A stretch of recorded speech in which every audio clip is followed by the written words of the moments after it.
with all due respect to the good gentleman from Tarlac and Pampanga, the Senator Marcoleta, we have very, very rarely given way to such a motion to suspend the rules, especially during budget plenary deliberations, with all due respect to Senator Marcoleta. So I apologize that it may not be possible also this morning, Mr. President.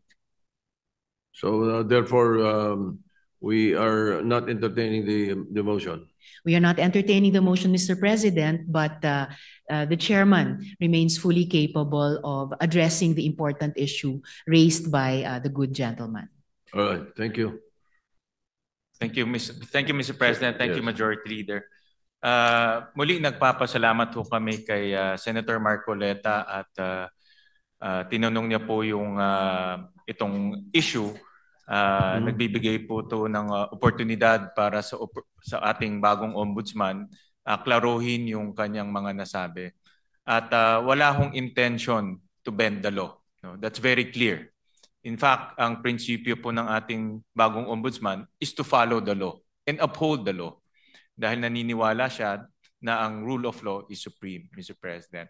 So, para lang klaro, no, na itong nasabi niya ay isang figure of speech, pero wala hong intensyon na baliin po ang batas. Dahil ang kanyang intensyon ay ipatupad ng batas ng may integridad at may katarungan, Mr. President.